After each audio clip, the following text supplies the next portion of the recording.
Bueno, por fin. Bueno, ¿cómo les va? Bueno, ¿cómo les fue con Betina? Que bueno, qué suerte que pudo tomar la clase, porque la verdad que quería que la conocieran. El cuatrimestre, el año pasado ella estuvo muy complicada y no pudo participar, pero bueno, este, ¿cómo le fue? Tenemos una buena noticia y es que supuestamente, digo supuestamente porque yo me preparo y después no, ocurre algo por el cual no se puede hacer la clase. Supuestamente el cuarto sábado, que entiendo que es el sábado, eh, creo que 20 y pico, ¿no? Hoy es, no sé ni en qué día vivo, bueno, hoy es 10. Sería el 24, ¿no? El Sería el... 24 sería presencial. Digo sería Y porque Darío nos envió las fechas de la presencialidad. Va, no sé, los que estamos cursando con él ahora.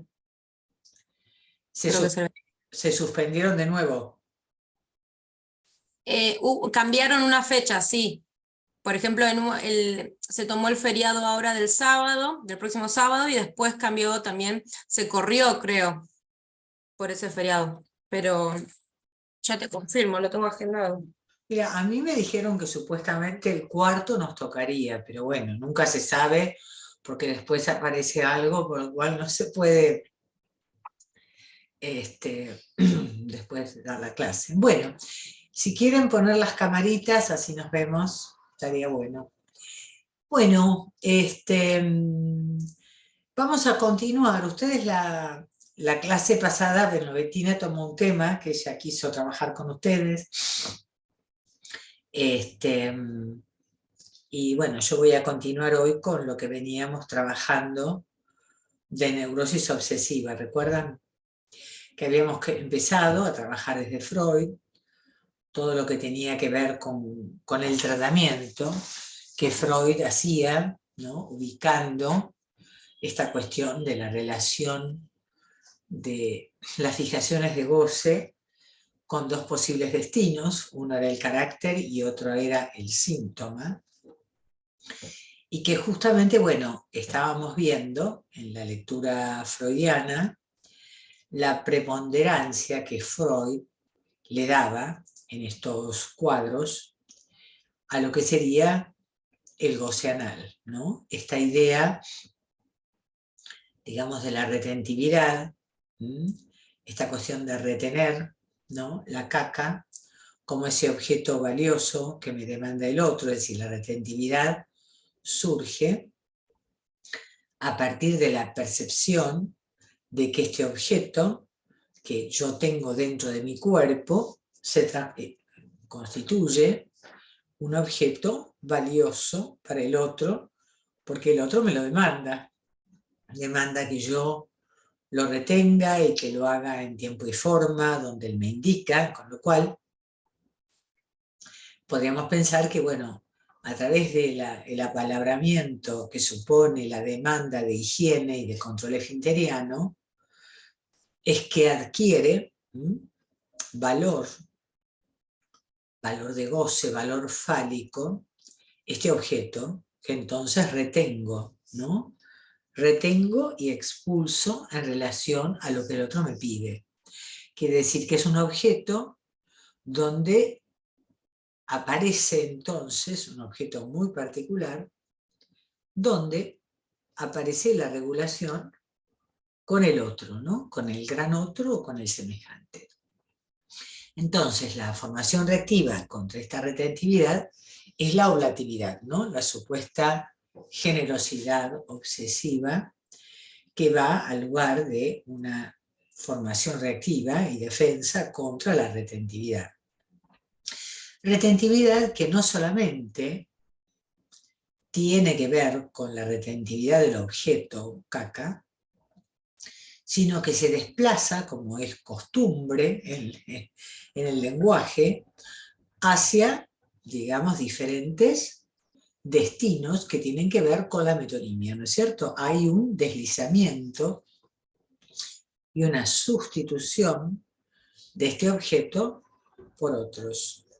Entonces también el obsesivo retiene sus ideas, retiene sus emociones, retiene el tiempo, pretende retener el tiempo. Entonces por eso procrastina, ¿no? Porque no puede terminar de soltar esta decisión, este acto, que lo haría de alguna manera perder este goce que él viene reteniendo, ¿no?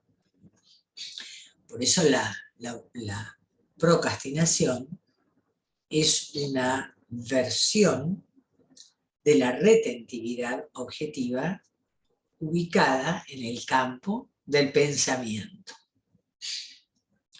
Y por supuesto, en esta cuestión de la retentividad, lo que se juega es una defensa contra la castración, ¿no?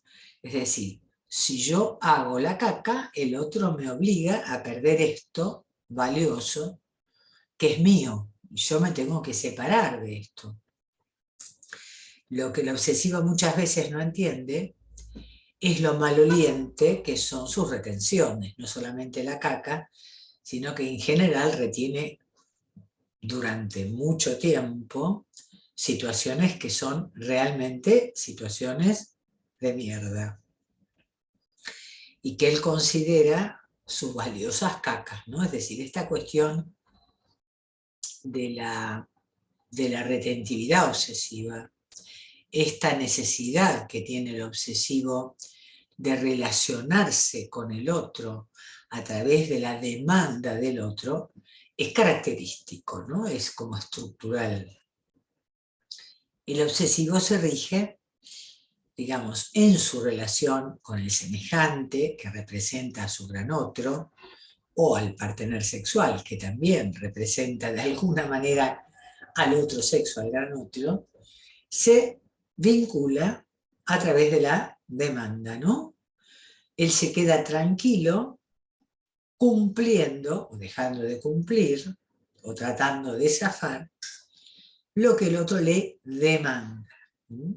Todo el tiempo está al servicio o no de esta demanda que le genera un montón de malestar, pero no puede sino cumplirla, ¿no? Esta demanda también a veces puede quedar encarnada no solamente en la presencia del semejante o del partener, sino que a veces puede quedar sostenida por lo que Freud llamaba la instancia psíquica del superyo, es decir, el ideal también puede demandarle al obsesivo todo el tiempo el cumplimiento de ciertas obligaciones para sostener ese ideal.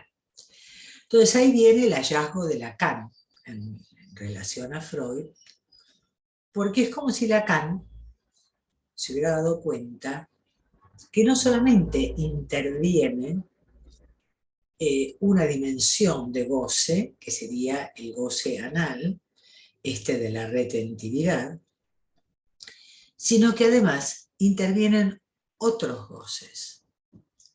En particular, el goce de la mirada. Y esto es un hallazgo clínico lacaniano que es sumamente interesante.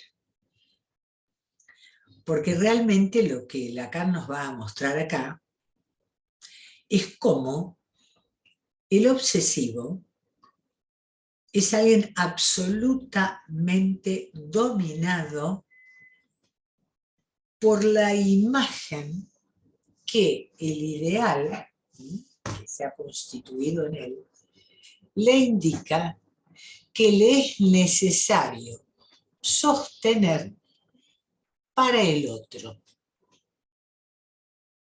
Esto está muy bien desarrollado en el seminario de la angustia, donde Lacan dice, pareciera que lo que realmente angustia al obsesivo es faltar a esa imagen ideal que él cree que los demás, que el otro, está esperando ver consistir en él.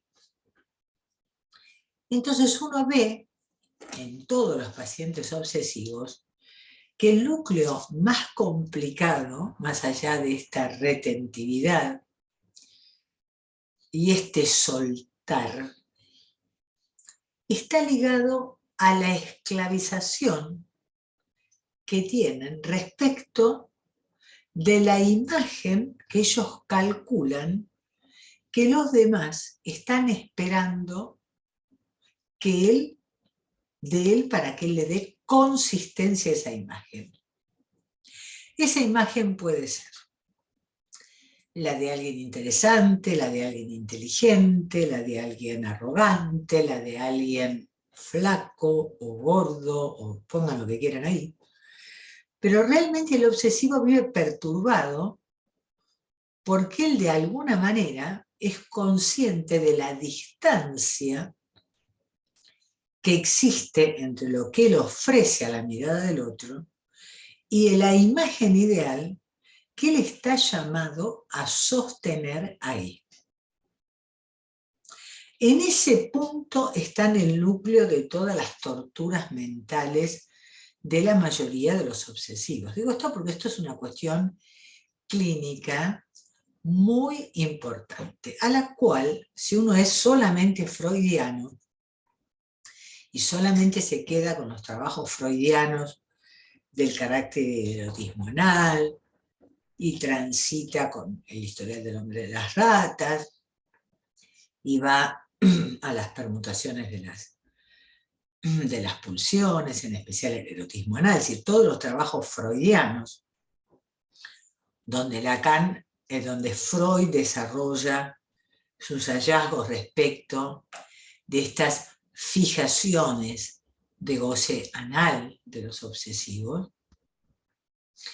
Evidentemente es Lacan el que le puede dar esa vuelta al incluir, además del objeto anal y el objeto oral, la voz y la mirada. Es decir, que son los dos objetos que, como todos sabemos, Lacan formaliza, ¿no es cierto?, a partir fundamentalmente del seminario de la angustia, y termina de formalizar en todo lo que es la crítica Merleau-Ponty, cuando él trabaja toda la cuestión de lo escópico, en el seminario de los 4 conceptos, que son, ¿ustedes tienen una lectura del seminario de la angustia y de los 4 conceptos?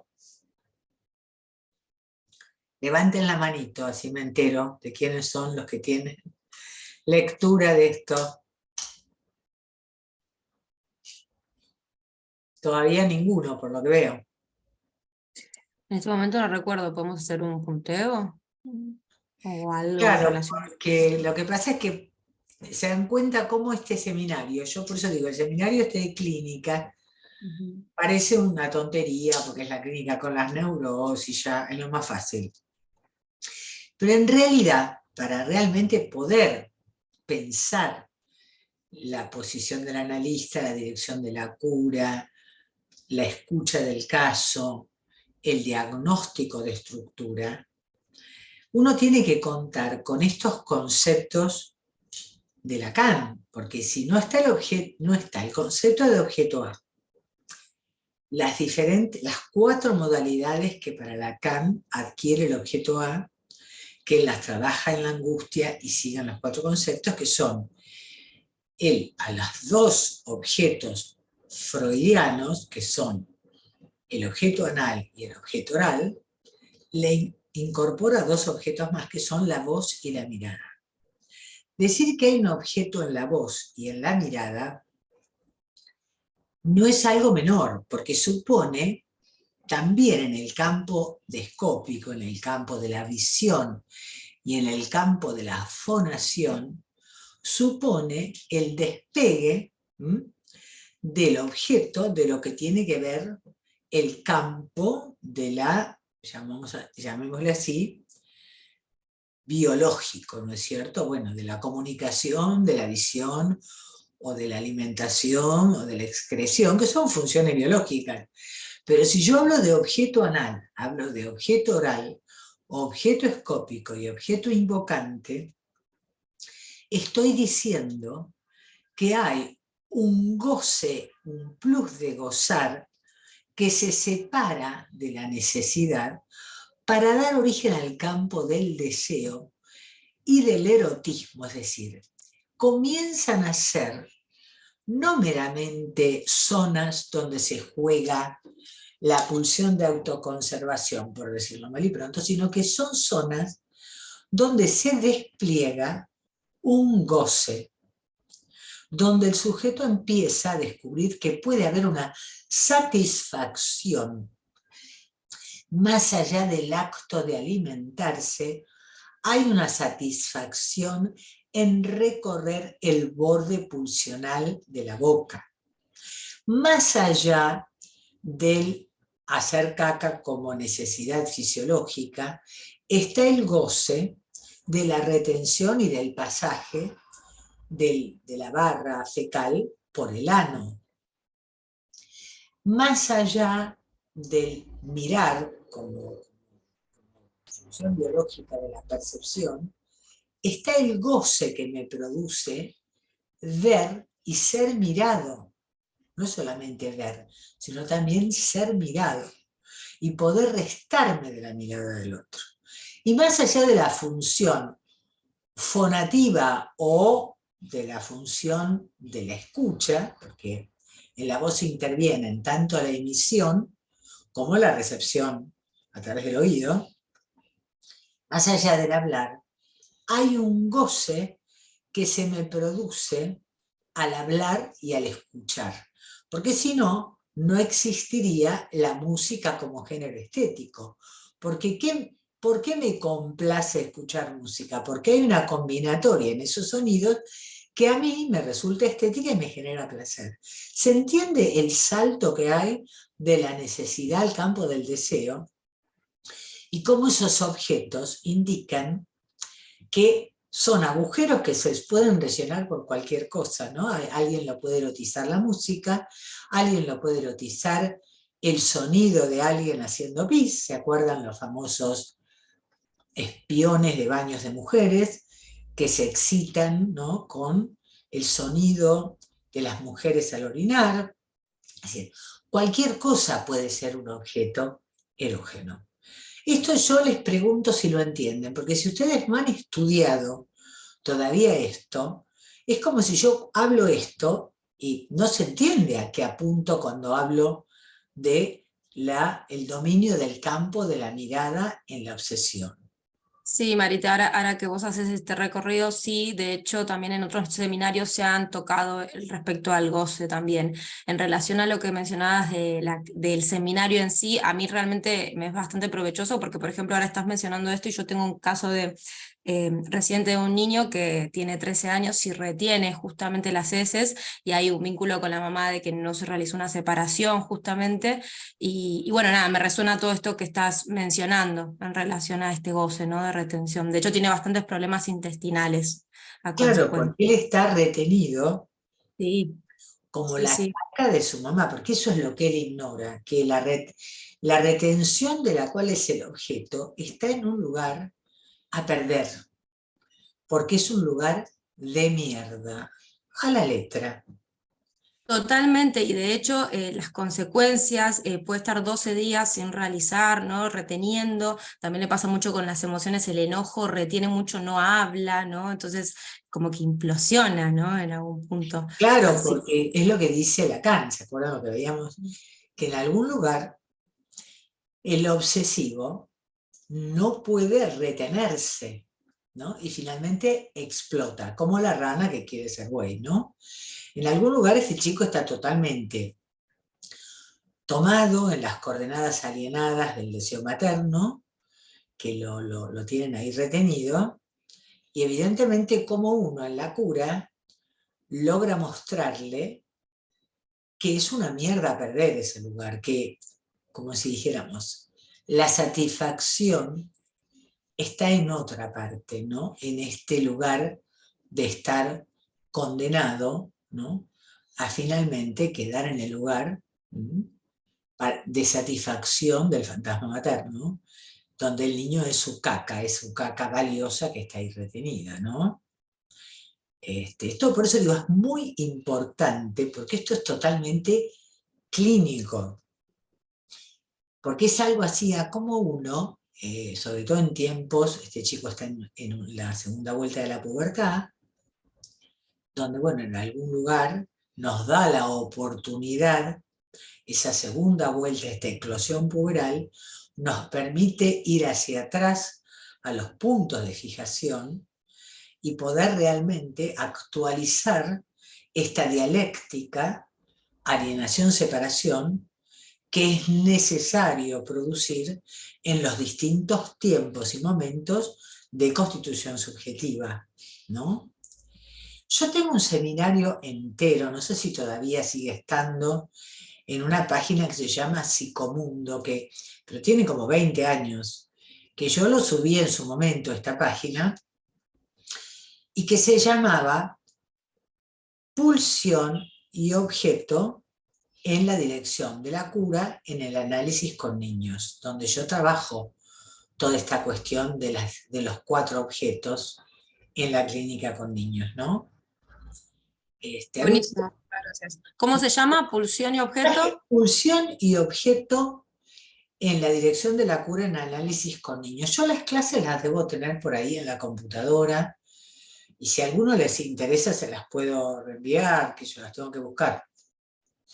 Pero estaba subido a una página que se llama, creo que Psicomundo, algo por el estilo, que producía también la revista, una revista de clínicas con niños que dirige Ariel Pernicone, que la revista, ahora no me sale el nombre, la revista es, bueno, creo que es, no me acuerdo el nombre, bueno, ya me vas, creo que es Forda la revista. Hay una revista de clínica con niños, y ahí tengo también bastantes artículos. Yo formo parte del equipo de niños del grupo de la cosa freudiana. Hoy tuvimos una presentación muy interesante, que era presencial. Yo me olvidé de pasarla, porque como estuve toda la semana con una gripe espantosa, Estela Mariformica presentaba un caso de una presentación melancólica en un niño, ¿no?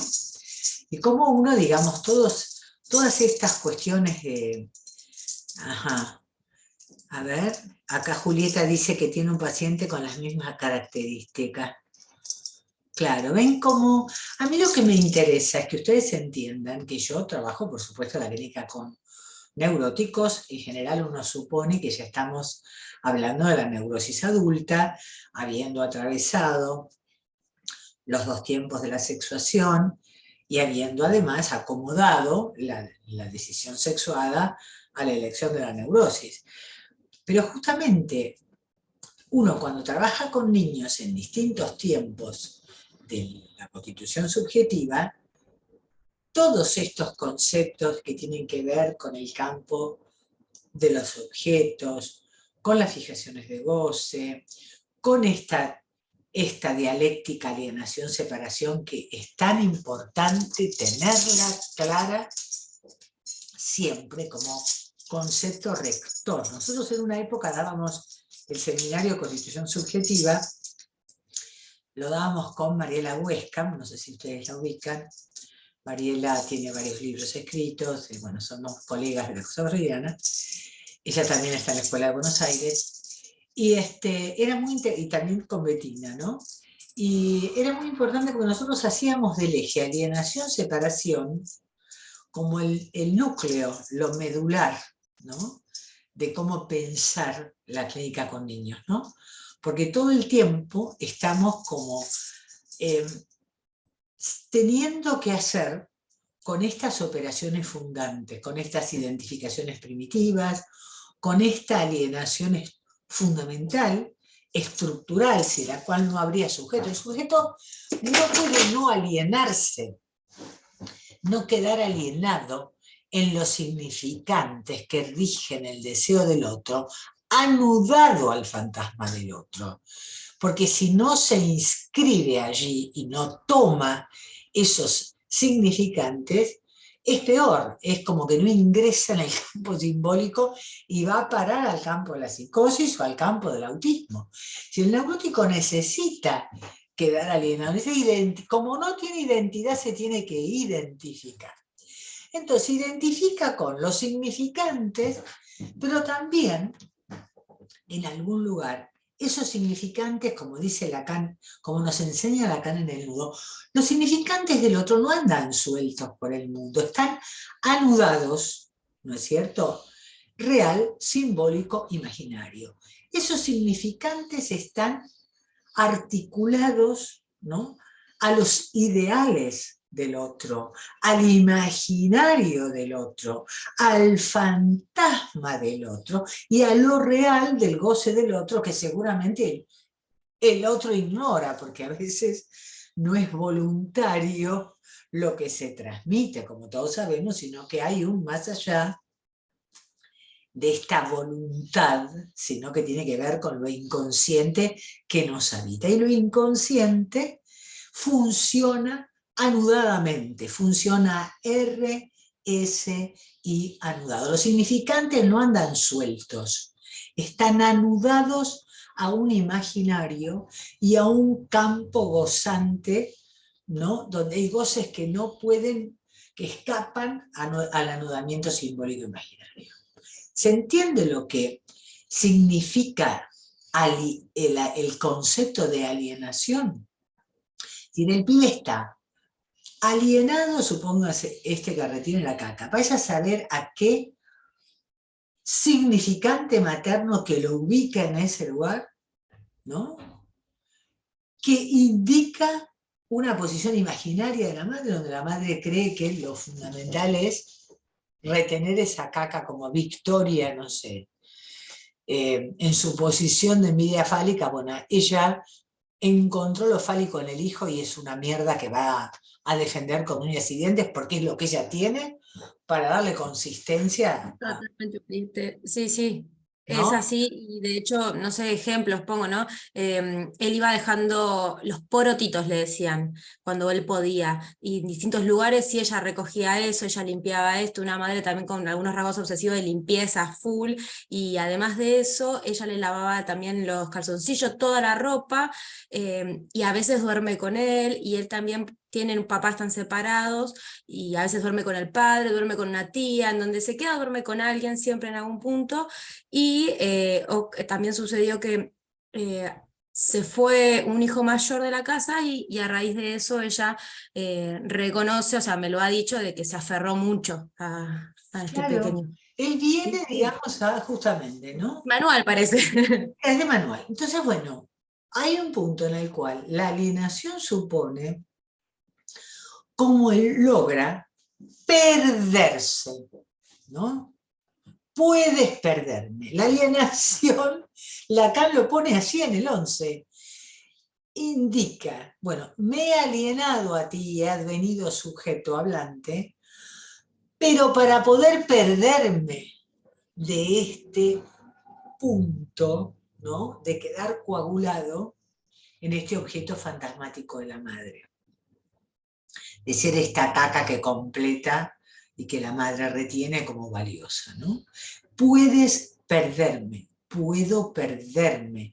Por eso el Fordá es el primer juego que da lugar y que muestra la dialéctica entre alienación y separación, porque están los dos fonemas, O, A, el O cuando se pierde, la A cuando lo recupero, no está y está, presencia, ausencia, también lo escupo y lo recupero, lo escupo y lo recupero, lo tiro y ¿no? Y el tema es que finalmente, así como el objeto se puede dar por perdido, yo también me puedo sustraer y esconder de la mirada del otro. Fíjense que los chicos ya cuando empiezan a pescar esto, les encanta esconderse. ¿Dónde está fulano? Vos te escondes. Acá está, ¿no? Esta cuestión de puedes perderme. Recuerden que la separación, su traducción es puedes perderme, puedo perderte, puedo perderme de tu mirada. ¿se entiende? Puedo caerme de esta fijación de darle consistencia a ese objeto, ¿no?, al cual el otro está agarrado, ¿no? Esto es muy importante, porque claramente el obsesivo y la obsesiva, vamos a hablar hoy de las diferencias que hay entre el obsesivo y la obsesiva, ¿no? El obsesivo, ustedes, yo siempre les recomiendo, porque yo no lo puedo desarrollar acá, que lean en el YouTube de La Cosa Freudiana, está una puntuación que hacemos del hombre de las ratas, que es muy divertida, yo se los recomiendo, porque es un caso muy divertido, porque claramente el hombre de las ratas está totalmente agarrado a una escena infantil donde él es el capo de las mujeres, porque a él todas las mujeres, las institutrices, la madre, qué sé yo, todas lo seducen y él seduce a todas. Él es el verdadero falo ahí que está, digamos, encandilando y completando el apetito fálico de todas las mujeres. Él es el pitito que todas quieren tener. De repente se encuentra en una escena infantil donde él se anima a pelear con el padre, pero pelea fieramente y rivaliza y pone en acto su pulsión parricidad. Por supuesto a la medida de la edad que tiene, pero la juega en serio, no en chiste, la juega de verdad. Entonces, ¿qué le dice el padre? Este joven, Herbert, no me acuerdo cómo se llamaba, va a ser o un gran hombre o un criminal. Entonces, o gran hombre o criminal son dos significantes totalmente articulados a gordas cuestiones imaginarias a las cuales él queda encadenado. Por eso él, de alguna manera, la pulsión de la criminalidad lo lleva todo el tiempo a esta compulsión a devolver lo que él cree que es la deuda del padre, que tiene que pagar él, por supuesto a la persona equivocada, ¿no? Para que salvar la reputación del padre, ¿no? Y claramente queda totalmente conmovido por el relato de la tortura del capitán cruel que hace en el regimiento, le está haciendo la colimba, porque claramente es el gran acto de criminalidad y corrupción, ¿no?, del otro sobre él, es decir, él es capaz de ser eso, de ser el, no solamente objeto de la tortura, sino que él ahí cuando cuenta, le cuenta a Freud que se saca de las casillas cuando le cuenta, es porque en algún lugar él de algún modo siente que puede ser eso, un gran criminal como el capitán cruel que está en el tormento este de las ratas, ¿no? Puede ser un gran criminal o un gran hombre, ¿no? Es decir, como cuestiones, por supuesto ahí claramente se ve la impronta obsesiva de ser buey, gran hombre o gran criminal. Él no es una ranita criminal, es un buey, ¿no? El gran, ¿no? La cosa de el exceso fálico del que el obsesivo padece. Porque el obsesivo padece de exceso de goce fálico, ¿no? Ha quedado alienado a este lugar, ¿no?, de consistencia fálica para el otro, ya sea su padre, su madre, él está para grandes cosas. Ese es el buey, ¿no? Entonces, claramente, hay toda una cuestión donde, entonces, fíjense, él está para grandes cosas, con lo cual, la imagen que él tiene que darle a la empleada de correos, qué sé yo, a la cual va a pagar la deuda, es que él es el gran hombre que va a cumplir con su deuda, ¿se entiende? Es decir, la importancia que tiene para él, la imagen que le tiene que presentar al otro. Yo tengo una paciente que realmente no vive torturada, porque como cualquiera, todo el mundo tiene sus más y sus menos, y es como si esto menos que ella tuviera, que por ahí lo tiene más de uno, como yo le marco, no es que ella tiene en exclusiva ciertos problemas con uno de sus hijos, que es bastante universal, que alguien tenga problemas con un hijo y no con otro, qué sé yo. Pero en esta cuestión no pueden ser uno más que tiene problemas con un hijo, no, es yo la peor o el peor de todos. ¿Se entiende? El obsesivo es el mejor o el peor de todos. No es uno más. Por eso está tan entregado a esta imagen ideal que le tiene que dar al otro de cómo yo voy a contar a mis amigas que mi hijo se manda estas cagadas. Y sí, le digo, cualquiera tiene hijos que se mandan cagadas. Además, ponele, uno se manda cagada y el otro es una pinturita. Bueno, contá que es una de cal y una de arena. Uno se manda cagada y el otro es bárbaro. ¿Qué sé yo? No sé, por decir. No importa el contenido, pero el tema es la posición, ¿no? Esta posición, digamos, de vergüenza de faltar, en este caso, a un ideal de madre perfecta que esta persona necesita sostener en su imaginario, bueno, para compensar, no sé, defectos de su madre. Entonces ella se dijo, yo no voy a cometer los mismos errores, entonces voy a ser la madre perfecta y bueno, si algo falla, se va toda la mierda, pues yo tengo que ser la madre perfecta. A uno le parece que esto es totalmente infantil y absurdo, pero efectivamente es esto lo que siente el obsesivo. Y no es chiste, ¿no? Los otros días me consulta un paciente que, bueno, también no tiene un trabajo muy particular porque tiene que trabajar en el exterior, un trabajo muy complejo, muy difícil, y que además lo pone en una situación donde, bueno, tiene mucha gente a cargo, tiene una complejidad. Entonces no tiene respiro, pero cuando viene a su casa, porque él va y viene, va viajando, se encuentra con que su casa es un caos y tampoco tiene respiro, porque en cada lugar donde él va a ubicar esta imagen de aquel a quien todos le demandan. Pueden ser los empleados, los jefes, la mujer, los hijos, la suegra, no sé. Ponga, es una historia interminable de demandas, ¿no? Entonces está la consagración a esto que el otro le demanda. Entonces llega un momento que entonces viene el obsesivo a consulta a decir, bueno, yo ya no aguanto más, no quiero ver a nadie más, no quiero que nadie me pida ni un vaso de agua, no me los banco más, no me los fumo más.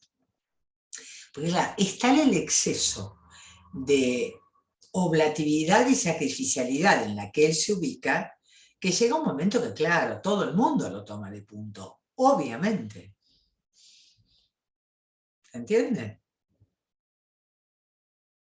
Entonces esto es muy importante que ustedes lo puedan ver en la clínica. A mí es lo que más me interesa transmitir de la amiga del neurótico obsesivo y de cómo uno en transferencia tiene que estar todo el tiempo abierto a desconsistir esta especie de monumentos fálicos que va construyendo el obsesivo todo el tiempo con cada cosa, ¿no? Y para que él pueda encontrar los beneficios de la falta y de la castración, los beneficios de ser uno más. Por ejemplo, ¿no? Este paciente, bueno, les cuento una anécdota. Él se queja de que la mujer, hay agua en la heladera, se la toma y él tiene que venir a cargar el agua para poder después tomar agua fresca. Entonces ni siquiera logra que el otro se haga cargo de volver a llenar la jarra. Es una tontería, pero en esa tontería se juega el tema claramente, donde él se ubica en aquel que tiene que, bueno, sacrificar su propia sed para complacerle al otro la posibilidad de saciar su sed. El otro está primero. ¿Entienden? Porque nunca armó un escándalo porque no había agua, por ejemplo. Y decir, bueno, yo también tengo sed. ¿Qué tanto? Dejar de cerrar la jarra. Cuando él deje de llenar la jarra, el otro se va a dar cuenta que es necesario llenarla. Si no, ¿cómo se va a dar cuenta? ¿Se entiende a dónde voy? Ahora, uno le pregunta, ¿pero vos alguna vez dejaste la jarra vacía? No. ¿Y el otro? Entonces siempre encuentra la jarra llena. ¿Cómo es? ¿Se entiende? Bueno, entonces yo creo que esto es muy importante que ustedes lo puedan, porque acá el tema es cómo estos conceptos que vemos de alienación, separación, fijación, un goce, plus de gozar, inhibición, deseo, ustedes lo puedan leer en el decir de un paciente, si no, no sirve. Porque sabemos un montón de teoría y repetimos, como dijo Freud, como dijo Lacan y como dijo Miller, o el que quieran poner ahí.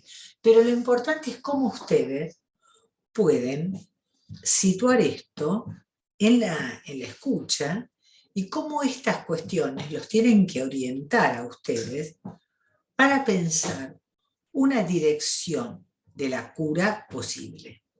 Dirección de la cura posible que para nosotros siempre queda anudada a una operación crucial, que es como Lacan llama en el seminario de la lógica del fantasma y en el seminario del acto, la operación verdad-castración. Es decir, nosotros estamos allí para que el neurótico encuentre los beneficios de la castración, de la efectuación de la operación castración, que supone una sustracción, una falta, allí donde está fijado un goce, restarlo, para que se restablezca la dinámica del deseo al haber sustraído ese objeto que viene a encadenar, ¿no?, a un exceso de goce, a un beneficio secundario que no hace más que torturar al neurótico. El neurótico tiene un goce a perder para que se transforme en promesa de goce, para que haya un agujero allí que vuelva a poner en causa el deseo, ¿no? Este es el punto. Entonces, la dirección de la cura, entonces, esto, además, operación verdad-castración, porque la verdad del neurótico está en la castración. Porque justamente decirle que estar en el conjunto de los que están regulados por la castración supone dejar afuera a este padre primordial, mítico, que es el padre de la horda, que es aquel que queda fuera de la castración, que tienen todas las mujeres. Entonces, esa posición de goce es una posición que tiene solo aquel mítico que fundó al conjunto de los otros, porque los otros, para coexistir, tienen que formar un conjunto donde quede regulado el exceso a través de la castración. Todos tienen que renunciar a todas las mujeres, tienen algunas, y tienen que ser algunas que no sean aquellas que están prohibidas como la madre, ¿no? Sí, claramente el tema de la castración no hay que verlo como un problema, sino como una solución, porque justamente nosotros orientamos nuestra clínica a un entender lo beneficioso que significa dejar de correr detrás de lo impoluto y lo perfecto para encontrarse con la falta y saber estar con ella, ¿no? Lo aliviante que significa, ¿no?, esta cuestión de no tenerlo todo, porque en la medida en que no lo tenemos todo, podemos desearlo. Si tuviéramos todo, no desearíamos nada. Es un problema. Porque lo que nos pone en causa es justamente lo que nos falta. ¿Se entiende esto? Es como que si uno juega con un niño en el consultorio y solamente lo deja ganar todo el tiempo, el chico se aburre. No quiere jugar más, porque él quiere que uno juegue a ganarle. Porque él necesita ganar y perder. No puede estar en esta cuestión de que él está para ganarlo y para que nadie le diga que no, porque eso es un supuesto privilegio de His Majesty the Baby y en realidad es una cagada que le impide efectuar su separación respecto de la alienación que porta en relación al deseo del otro, ¿no? Bueno, si no quedan dudas y no hay alguna pregunta o comentario, pasaríamos entonces a lo que sería realmente el tema de hoy, que tiene que ver fundamentalmente con la cuestión de cómo se articulan la elección de la neurosis obsesiva con la elección de sexo, ¿no?, con la decisión sexuada. Como siempre son elecciones forzadas, ¿no?, porque estamos alienados, es decir, no es que uno elige libremente, sino que lo inconsciente va eligiendo por uno en función de las identificaciones dominantes, ¿no? Esto lo digo para entender que no estamos hablando de la libertad y el libre albedrío, sino de una elección que a veces es forzada, ¿no?, y está determinada por el, ¿no? Pero bueno, no es lo mismo. ¿Cuál sería la diferencia? Que eso está en los capítulos que yo les ofrecí de Gerard Cormier, entre la posición obsesiva femenina y la posición obsesiva masculina, ¿no?, que tampoco, como yo siempre digo, obedece a ningún estereotipo de hombre-mujer, sino que siempre son posiciones discursivas, ¿no?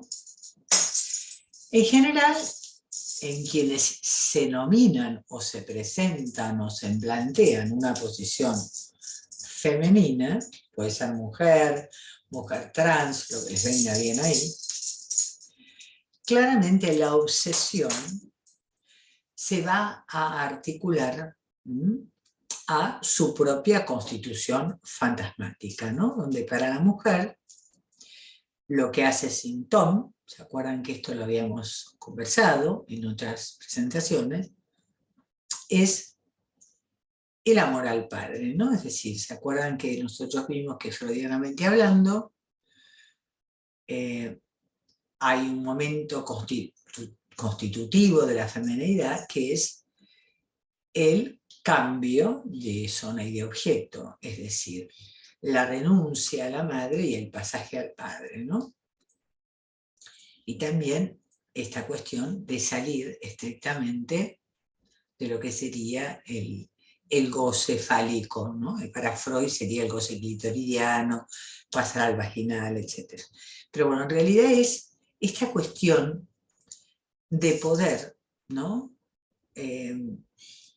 dirigirse al padre, ¿no? Es decir, hay una cuestión de amor al padre que anuda, ¿no?, anuda y estabiliza el síntoma femenino. En tiempos freudianos esto se leía muy rápidamente como que la solución del complejo de Edipo femenino tenía que ver con una demanda de amor al padre que iba a terminar en esta cuestión fantasmática de apelar a la maternidad, ubicando a este hijo como donación fálica del padre y como solución al complejo de la feminidad, la envidia fálica, etcétera, etcétera. Lo cual yo les digo, hoy por hoy está muy discutido. El mismo Freud lo discutió, porque él mismo llegó a la conclusión de que esto tampoco le quedaba claro a él, porque él se acuerda que en los últimos escritos dice, en mi larga experiencia clínica, al final, ni siquiera yo sé qué quiere decir, qué es lo que una mujer quiere, ¿no? Porque si no, no, por ahí tampoco quiere ser madre totalmente, ¿no? Porque ahí tampoco está la solución. Entonces, claramente, el destino de la feminidad no pasa, entonces, por agotar el destino femenino en lo materno, ni mucho menos. Lo cual no significa que el amor al padre no siga siendo de alguna manera esa, digamos, operador. Como nombre, no se trata del amor al padre real contingente que le toca a cada quien, sino de la función nombre del padre como ordenador y como anudamiento RCI, ¿se entiende? No es el padre concreto, sino la posibilidad de anudar y de saber hacer con la falta, ¿no? Que es un poco la posición fundamental que Lacan ubica en el costado femenino de las dos columnas de los matemas de la sexuación, ¿no?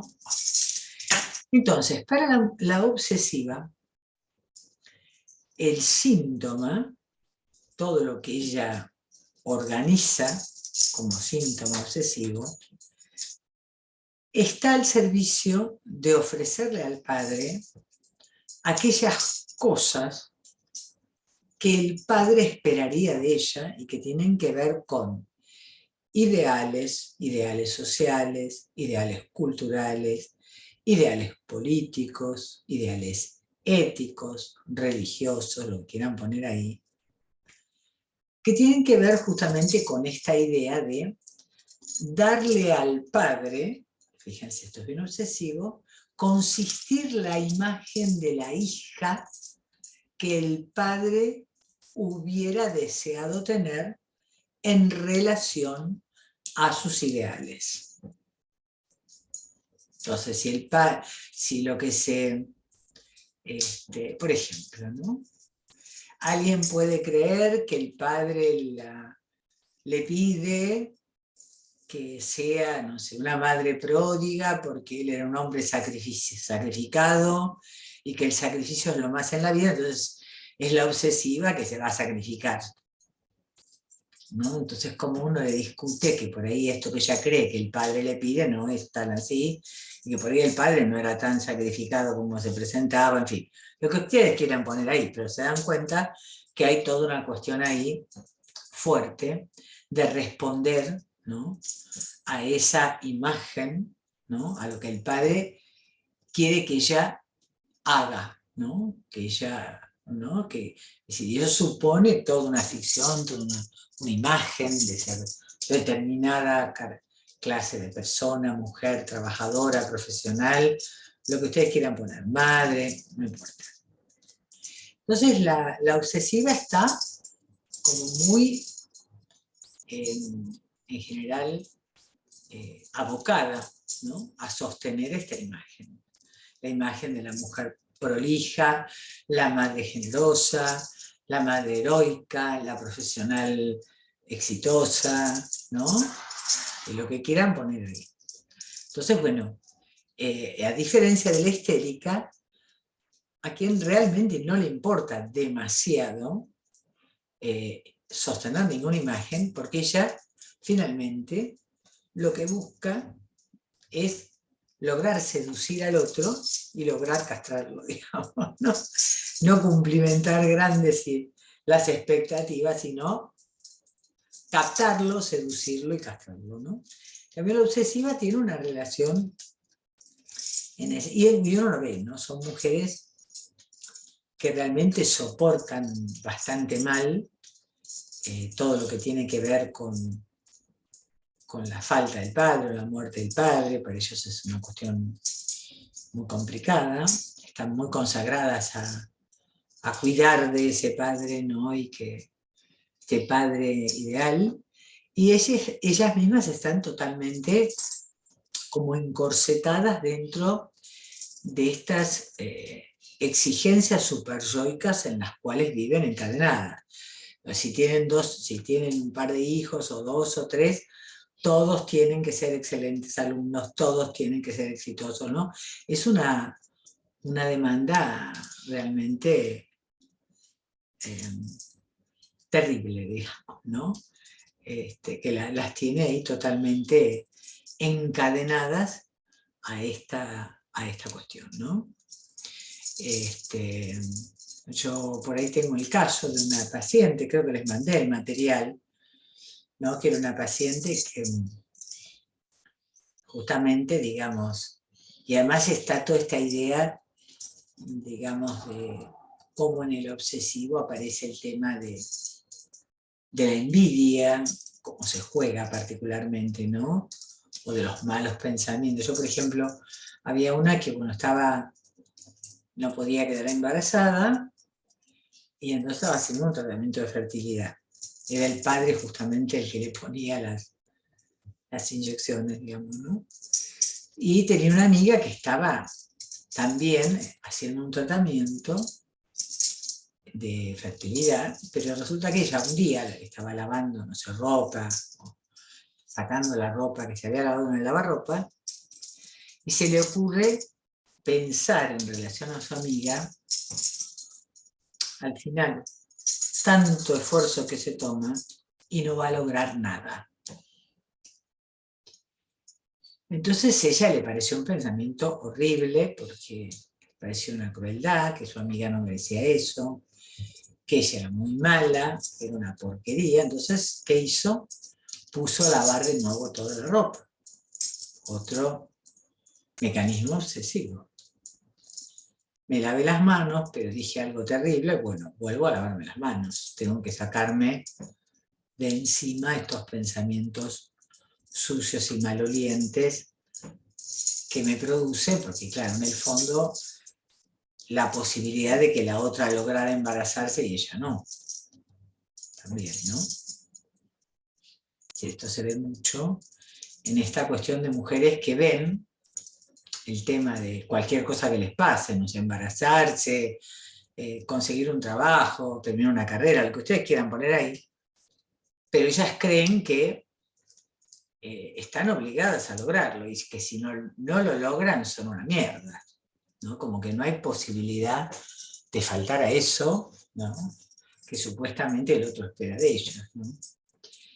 Así que bueno, la obsesión tiene estas características y son mujeres entonces donde la seducción en realidad no es tal, porque pasa un poco a la consagración al ideal, ¿no?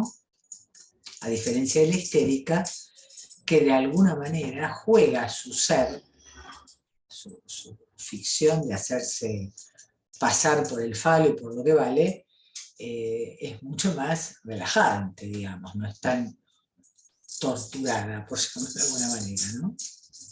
Ahora es muy difícil, ya les digo, y esto Lacan lo dice con todas las letras, sustraer al obsesivo del campo de la mirada. Muy difícil.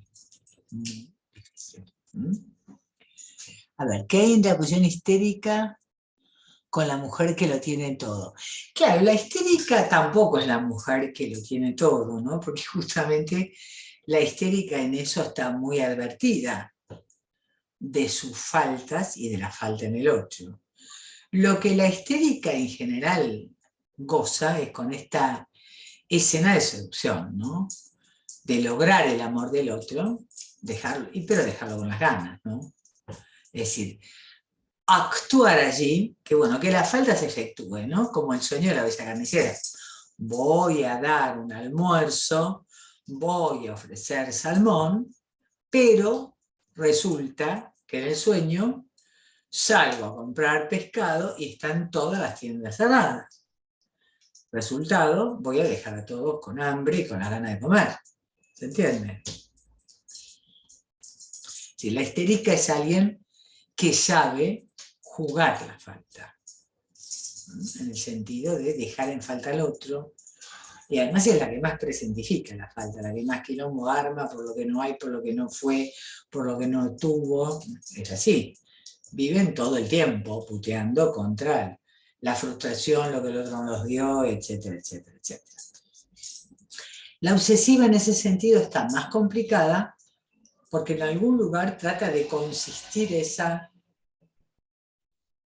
imagen ideal que su padre tenía de ella, qué sé yo, ¿no? Que el otro espera de ella, ¿no? Está como más complicada con este tema de, bueno, ya sea ir contra el paso del tiempo, ir contra, no sé, los fracasos, contra las contingencias, contra las cosas que salen mal. El obsesivo tiene que tener todo, ¿no?, bajo control. Y eso. En ese sentido hay un exceso de goce a perder, ¿no? El obsesivo siempre está más reacio a encontrarse con los beneficios de la castración que el histérico. Y con respecto al varón obsesivo, en el varón obsesivo lo que aparece claramente, más que el amor al padre, es la ambivalencia con el padre, esta especie de idealización del padre, de padre potente, con el cual él está dispuesto a luchar, pero esta cuestión parecida, ¿no? De que, bueno, de querer siempre matar al padre para quedarse con todo, digamos, ¿no? Y en ese sentido, bueno, el obsesivo ha tenido la habilidad de haberse quedado con los rasgos identificatorios más importantes que refieren a la potencia del padre, a la potencia fálica del padre. Él ha logrado captar eso, porque si el nene puede pelear con el padre a los 3 años cuando él se peleó con el padre, es porque él había captado del padre una cantidad de cosas que le permitieron pelear con el padre. Si no, imposible. Yo tengo un paciente que no tiene la menor cuestión identificatoria con su papá y la verdad que no tiene la menor idea de cómo hace un hombre en determinada situación, no tiene la más pálida idea. En cambio, el obsesivo ha tomado esos rasgos, cuenta con esos rasgos, los ha incorporado mucho de lo fálico y de lo simbólico del padre, y esto lo vuelve potente y lo vuelve peleador y lo vuelve exitoso cuando logra salir de sus inhibiciones, ¿no? Cuando no está en el peor de los signos. Pero en general el obsesivo es alguien que ha tenido, eso lo explica muy bien Pommier, acordándonos del histérico, que entonces tiene en sus bolsillos, después del segundo tiempo de la pubertad, cuenta con mucho material, digamos, que le viene del padre, ¿no? Con mucha potencia fálica, con mucho recurso simbólico. Y entonces también es alguien que está muy en lo simbólico, muy metido en la capacidad, digamos, simbólica de funcionar en el mundo. Y en general el obsesivo es el empleado del mes, el mejor empleado, el que llega gerente, el tipo que hace una carrera y que además puede funcionar, digamos, es decir, la paternidad le resulta algo accesible, ¿no? Logra sostenerse como padre en la escena, en general logra esta cosa de mantener, no solamente en lo económico, sino de sostener ahí este lugar de transmisión, y es alguien que en ese punto tiene más recursos que el histérico, en lo que tiene que ver en su relación con las mujeres. Porque, bueno, logra armar esta cuestión de la paternidad, pero es cierto que es un una pareja bastante compleja, porque significa, de alguna manera, que bueno, siempre va a haber ahí algo, ¿no?, que él de alguna manera rechaza respecto, digamos, de lo que el otro te pide, digamos, ¿no? Es decir, hay algo donde él prefiere manejarse con la demanda y no con el deseo del otro, ¿no? No con el deseo del otro. Claro, esta comparación de la obsesiva con la imagen ideal, claro, es esta cuestión de que no es que la obsesiva lo pretende, pero es cierto que nunca lo logra. De ahí la fuente de angustia, ¿no? Porque siempre va a haber la otra mujer que tiene todos los hijos, que hacen todo lo que hay que hacer, o que tienen, no sé, la parejita, tiene mujer y varón, y ella tiene 2 mujeres o 2 varones. Siempre va a haber algo que, evidentemente, a lo cual ella falta. Lo que pasa es que la falta para la mujer obsesiva es mucho más angustiante que para la histérica. La histérica se mueve con más tranquilidad, diríamos. Bueno, ella ya sabe que no hay. Y se ríe, bueno, es lo que hay. No hay, qué sé yo. Tengamos esta cuestión, digamos, ¿no? Por eso digo que el tema de la rana que quiere ser buey siempre es más torturante que la posibilidad de saber ser rana y tratar de hacer con eso, ¿no? Esta sería, no sé si soy clara en la respuesta, ¿no? Esto es un poco una cuestión así, a vuelo de pájaro, como para situar que en general la demanda obsesiva masculina está en relación también al exceso de las rumiaciones, de las dudas, de la procrastinación, de la dificultad para manifestar los afectos, de lo pesado que le resultan las demandas de los otros. Esos son los motivos en general que traen al varón obsesivo a la consulta, ¿no? A las obsesivas también, de alguna manera. Siempre es esta cuestión de este funcionamiento sacrificial en relación a la demanda del otro. No son el Boy Scout de los neuróticos. Siempre están ahí dispuestos al hacer lo que el otro les demanda, ¿no? Entonces, bueno, hay como un exceso, hay mucho sufrimiento, mucho malestar. Entonces, bueno, mucha tela para cortar ahí, ¿no? Bueno, me gustaría escucharlos un poco a ustedes, a ver si además de lo que vieron con Bettina, tienen alguna otra pregunta, o cómo van llevando esto, que yo, bueno, trato por eso cada clase de ir profundizando en estos conceptos de objeto, de pulsión, de angustia. Porque claramente sin estos conceptos se hace muy difícil. Si no, sería una psicopatología descriptiva como la del DSM-4, donde uno cuenta, bueno, cuáles son los síntomas obsesivos, cuáles son los síntomas histéricos, y allá vamos. No es esa la cuestión, ¿se entiende? Porque el tema es, en el caso por caso, ver la configuración del deseo como imposible, o el deseo como insatisfecho, o el deseo como prevenido.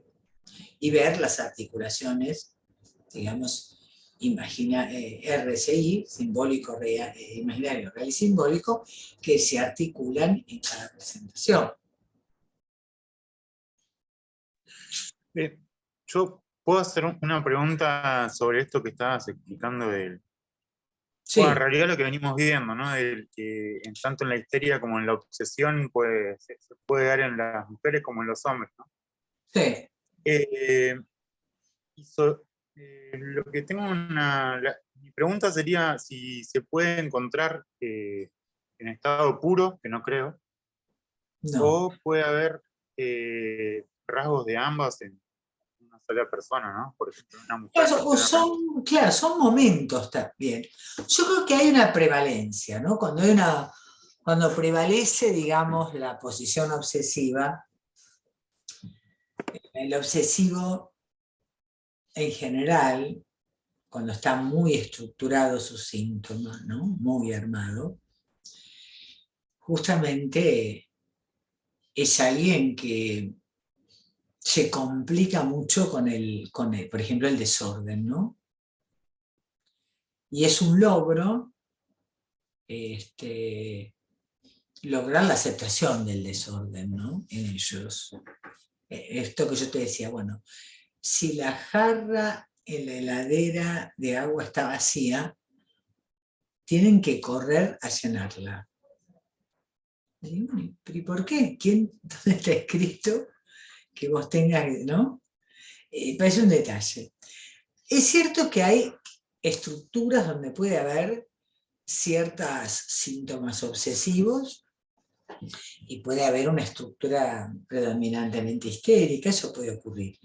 Pero son los casos de neurosis más amables y menos graves. En general, cuando hay un caso más serio, más grave, es porque domina fuertemente una presentación obsesiva o una presentación histérica, que son muy complicadas. Cuando son así, muy estructuradas. Hay gente que tiene algunos rasgos o síntomas obsesivos, pero de alguna manera tiene una mayor versatilidad en sus ideales, en su cuestión fantasmática. Entonces, bueno, se lleva mejor.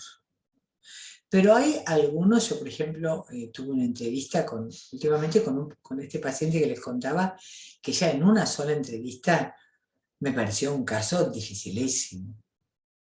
Porque incluso, por ejemplo, hasta le cuesta en este caos en el que vive, sometido a la demanda de los otros, qué sé yo, le cuesta hasta encontrar un lugarcito para tener una consulta telefónica. El último análisis lo dejó porque el analista le pedía que tuvieran una regularidad y él no podía organizarse.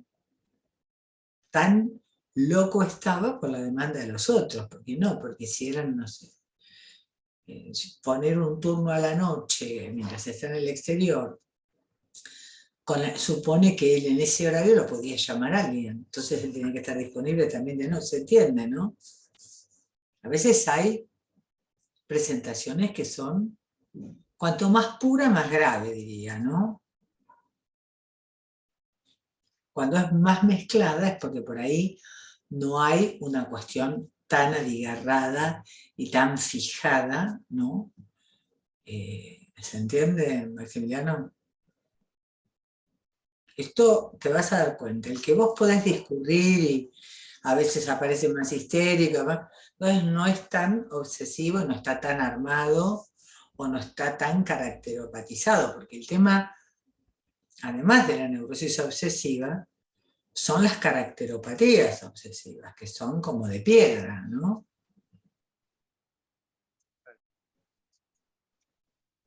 Bien. Gracias. A ver, ¿alguien quiere comentar algo? ¿Qué les quedó de la clase pasada, de Bettina? Si quieren comentar algo. Estuvo muy bueno porque, perdón, que estuvo muy buena la clase de Bettina, me gustó mucho por el tema de la angustia como una oportunidad, habló algo de que Claro. Una oportunidad de cambio, por eso el perverso no se angustia, como dijo. Bueno, eso es algo que... Claro, vieron que por eso nosotros tratamos de que ustedes realmente puedan desarrollar una mejor escucha, ¿no?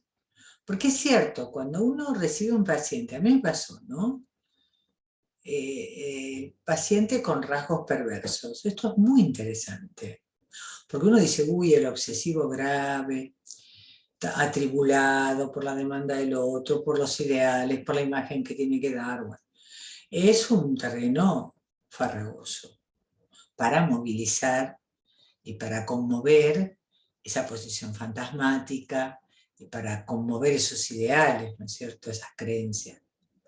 Pero finalmente el obsesivo es alguien que viene y viene genuinamente angustiado, porque la duda es una forma de la angustia en la neurosis obsesiva, como hemos hablado, y es alguien que está perturbado, que la duda es su forma de estar angustiado. No sé qué hacer, y pienso, y esto le doy vuelta, y esto me lo retengo, ¿no? Entonces nos da la oportunidad de encontrar ahí, como dice Lacan, que la angustia es lo que no nos engaña, ¿no? La angustia es aquello que nos dice la verdad de los excesos de goce en los que el sujeto está inmerso, y nos va haciendo como un faro que nos orienta respecto de los goces a perder, ¿se entiende? Ahora, ¿qué pasa en una presentación más ligada al lado de la perversión? Bueno, lo que pasa, yo tuve un caso que, bueno, se presentó como alguien que la mujer estaba interesado en, él se analizaba más que nada a instancias de la mujer, de la pareja, que es una persona que se analiza. Y de repente empieza a desplegar una serie de cuestiones donde es todo un tema donde él cuenta su vida, una vida llena de excesos, qué sé yo, por el lado de una pareja disfuncional, de un padre que engaña a la madre a la vista de los hijos y de una mujer que engaña al padre delante de los hijos, una cosa totalmente promiscua y con muy poco velo y con muy poca censura, diríamos. Ya uno ahí abre los ojos. ¿Qué efectos puede tener que, no sé, que una mamá reciba novios en casa donde están los hijos, o que los hijos vean al padre, no sé, apretándose mujeres en una plaza, digo por decir algo, ¿no? Entonces cuenta estas cosas como si nada, y muestra además una posición donde nada, es una persona donde no le falta nada, él tiene todo. Tiene plata, tiene trabajo, tiene amigos, tiene sus hijos de todos los matrimonios, porque él logró juntar a los hijos del primer matrimonio, el segundo, y lograr que la mujer del primer matrimonio se lleve bien con el segundo. Una historia feliz, no falta nada. No hay problema de plata, no hay problema de pareja, no hay problema con nada. ¿Sí? ¿Y a qué viene? Entonces, bueno, vino una vez, yo lo escuché, era una historia, ya les digo, de culebrón mexicano, toda la historia de la familia, más la primera mujer, más la segunda, bueno. ¿No? Además una persona, todo en exceso, ¿no? Porque tienen, no sé, la casa de capital, la casa del country y la casa de la costa, pero también están pensando en una casa en la montaña, porque faltó la casa de la montaña, diga, por decir una cosa re loca. Bueno, nada falta. Entonces, bueno, de repente vino 2 veces, desapareció, y un día, yo estaba de viaje, recibo un WhatsApp de que él estaba viniendo para mi consulta cuando en el horario que habíamos tenido, pero es como si yo le dijera, nos vimos 2 veces, faltó un mes, y al mes siguiente pretendía venir en el horario, el último horario que habíamos tenido un mes atrás. Yo digo, no, mirá, yo ni siquiera estoy en Buenos Aires. Porque, bueno, la mujer supuestamente le había puesto los puntos. Entonces, claramente, la presentación de ese tipo era una presentación totalmente, realmente canalla, ¿no? Porque claramente es la crisis con la mujer, porque es un tipo que, bueno, la mujer le pone los puntos porque lo descubre en una infidelidad. Entonces, él era infiel a la mujer. En vez de decir, mire, yo tengo este problema, que no puedo parar de meter los cuernos a mi mujer, bueno, está bien, viene un neurótico, muchas veces vienen, que tienen una doble vida, que con la mujer no puede ni con otra, así, bueno, qué sé yo, millones de... Pero vienen y te lo cuentan, vengo por esto. El tipo no le pasaba nada. Era un mundo feliz. Además, un tipo muy canalla porque decía que bueno, que con la mujer eran abiertos y podían ser swingers. Mentira, él tenía otras minas. ¿Qué swingers? ¿Se entiende? No había ninguna, ¿no? Era una posición perversa. Pero el perverso nunca se angustia. Y viene con todas las soluciones, porque él sabe hacer plata, porque es un tipo... Yo creo, además, a esta altura, si rasco un poquito, que todo ese exceso de plata en la Argentina nunca puede venir de una empresa lícita. Seguramente gente ligada al narco, al lavado de guita, qué sé yo, algún curro, porque imagínense que no. La Argentina no es un país para que alguien de 40 años tenga 4 casas, una en la montaña, otra, ¿entienden lo que les digo? Y más cuando no sos un empresario conocido, o heredaste, no sé, una super empresa de tu familia, o son, no sé, terratenientes, no sé, algo que viene ya. Sí, era un tipo de barrio, entonces claramente el tipo este debe estar en el... Yo me alegré que no viniera más, digo, vaya a saber quién es este tipo, ¿no? Pero además uno tiene que preguntar eso. Alguien que viene a contarte todo ese exceso y que no te puede explicar bien de qué trabaja porque supuestamente es un importador, cuando acá no se están importando autopartes, imagínense qué importación es esa, ¿no? Es decir, este tipo está ligado al narco o es un tipo, no sé, que hacen tráfico de mujeres, qué sé yo, no sé, algo rarísimo. La verdad que uno además, como están las cosas, cuanto más antes se vaya, mejor. Pero quiero decir, claramente es muy evidente la relación que tiene el perverso con la angustia. Si el neurótico, el obsesivo, tiene una modalidad de angustiarse que tiene que ver con este tema de la tribulación, de la rumiación, de las ideas que lo abruman, ¿no?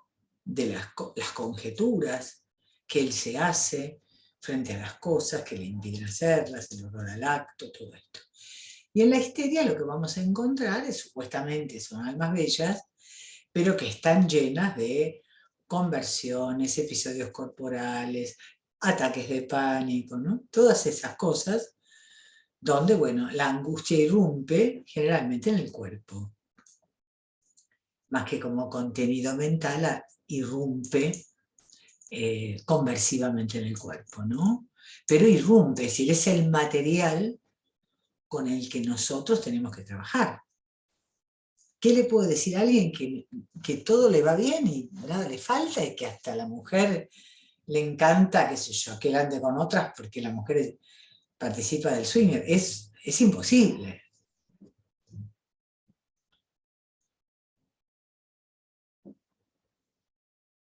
¿No? Y pasa mucho a veces en las posiciones con los drogadictos, ¿no? En la drogadicción, en el alcoholismo, a veces hay presentaciones muy canallas. No sé si perversas, pero sí canallas, en el sentido de que hay un rechazo absoluto por la responsabilidad subjetiva que les toca, ¿no?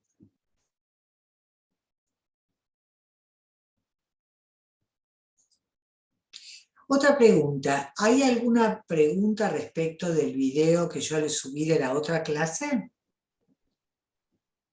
¿Te acuerdan que yo le subí un video de la clase que no pude estar? Porque era... Pero es un poco, perdón, es un poco lo que mandaste también en el texto, ¿no? Sobre la neurosis obsesiva. Sí. Está bastante claro el video, es muy claro. La verdad que está bueno.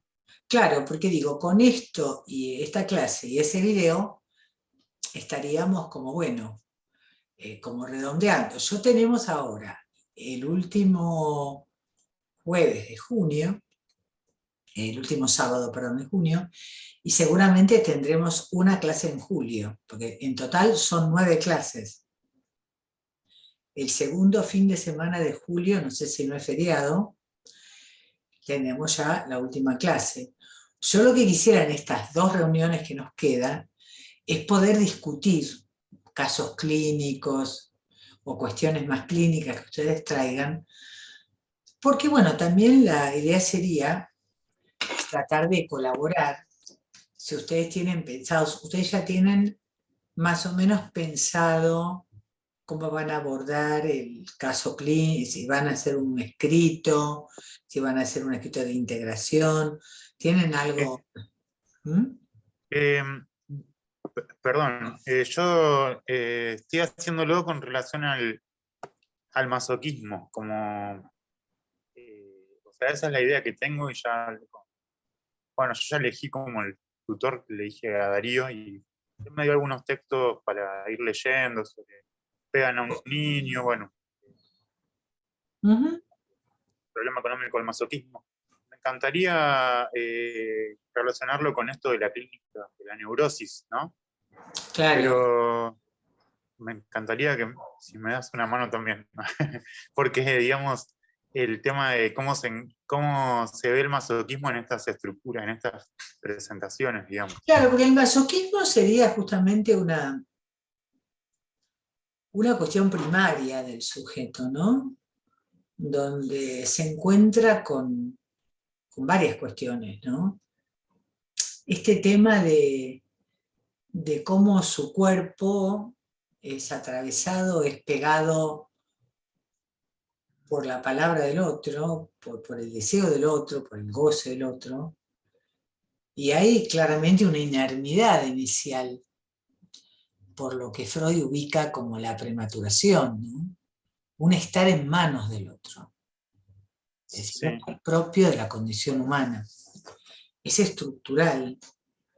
Venimos con el potencial de la palabra, porque tenemos el centro de Broca ahí en el cerebro, pero estamos como en manos del otro, de lo que el otro nos dice, de lo que el otro nos canta, de lo que el otro nos transmite.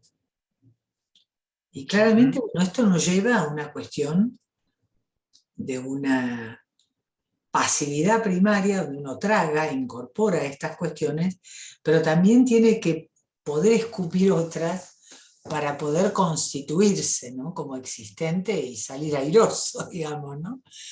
Poder encontrar esta propia subjetividad, este propio camino, ¿no?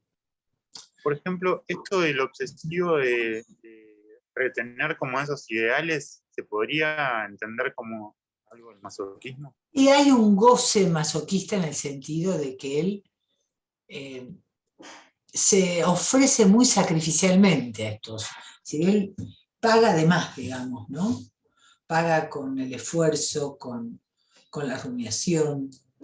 Algo que no le hace Goce bien. siempre en su exceso va contra el sujeto, va contra la placidez, contra la homeostasis del principio del placer, va el goce, ¿no? El goce tiene esta impronta de exceso y que a veces, bueno, va contra el otro y a veces va contra sí mismo, ¿no? Bueno. Cualquier cosa, lo que podemos hacer es, bueno, escribirme, porque por ahí es más cómodo por mail o por WhatsApp, hacer más una cosa privada y yo te puedo contestar más en relación a lo que estás pensando, ¿no? Pero a mí me gustaría que ustedes me contaran, más allá, vos estás haciendo la tesina. ¿Esta va a ser tu tesina o es el trabajo de integración?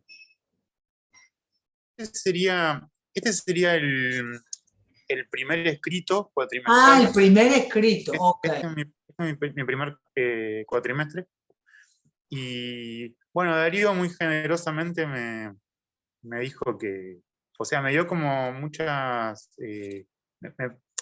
como que me propuso algo, como que me diagramó todos los 4 escritos para después ya tener prácticamente hecho el final, digamos. Claro, lo que pasa Bueno, es eso fue lo que... pasa que es muy temprano, porque yo creo que vos ahora te interesa esto, pero no sabés si vas a sostener en los 2 años esta pregunta. Está bueno, está bien, vos ya lo tenés, pero es cierto que a veces es muy difícil.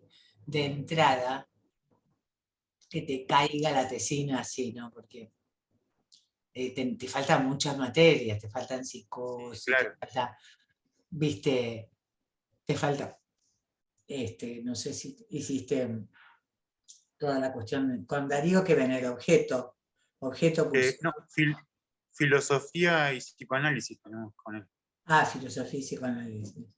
Claro, porque está todo el tema, digamos, después de todo el tema del campo del goce, de la pulsión, el tema de la angustia, la decisión sexuada, el tema del goce sexual, si todo goce es sexual, el tema de síntoma y fantasma, hay un montón de temas para investigar Sí, en la clínica. El tema del Edipo, los nombres del padre, las nominaciones. sí.